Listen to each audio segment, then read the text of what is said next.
As a working journalist, am I concerned about what's happening to press freedom in Hong Kong? Absolutely. But am I going to be lectured on it by plaster saints like the US and its cronies? Absolutely not.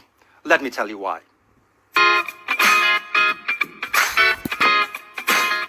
Imagine if a Chinese journalist blows the lid on a plethora of present-day war crimes and crimes against humanity perpetrated by China. And imagine if this journalist breaks the news from another country, but is about to be extradited to China, to be imprisoned for the rest of his life or worse. The whole world would self-combust in collective outrage. Well, there is no such Chinese journalist. There is, however, a giant of an Australian journalist in such a predicament, and the villain of the piece is the United States, not China. I'm talking about Julian Assange.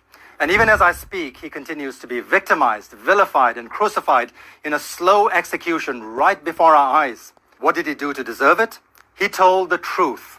He dared to be the ultimate journalist, exposing American war crimes in Iraq and Afghanistan, the slaughter of civilians, the killing of journalists, the torture of prisoners at Guantanamo, and Washington's secret war on Yemen, where mass murder still continues under the auspices of the White House. Fun fact, all of these are undeniable crimes secretly documented by the US government itself. They were just not meant to be exposed by Assange.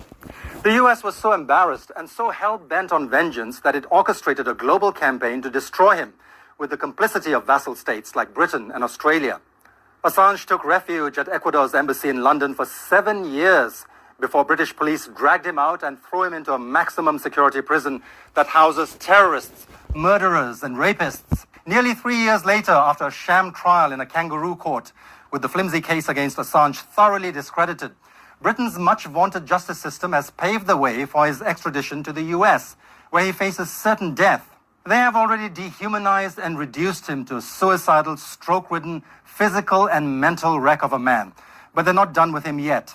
Speaking of kangaroo justice, not a word, not a peep out of the Australian government over this appalling persecution of its own citizen. They're all laser-focused on worrying about journalists in Hong Kong instead. Perhaps we should be flattered by all the love and attention.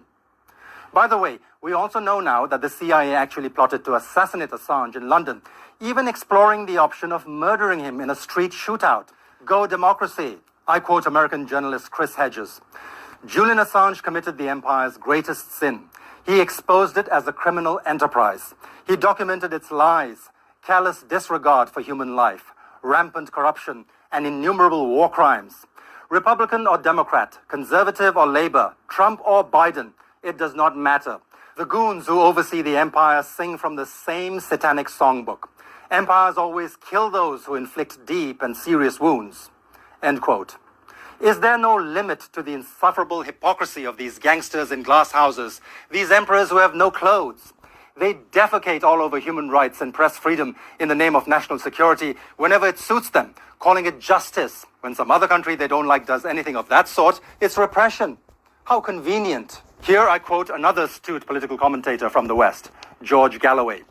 If Julian Assange were a Chinese journalist and publisher, he'd have the Nobel Prize, be the centerpiece of Human Rights Day. If Chinese crimes, rather than American crimes, had been revealed by Assange, he would now be the poster boy for the Winter Olympics boycott campaign. End quote.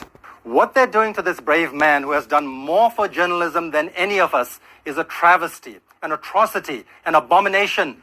Until and unless they free Assange, the US, the UK, and Australia, and any other nation in bed with this menage a trois of morally bankrupt Western powers, pardon my French, have no right to preach human rights and press freedom to the rest of us. Flush your own feces first before you lecture us on sanitation.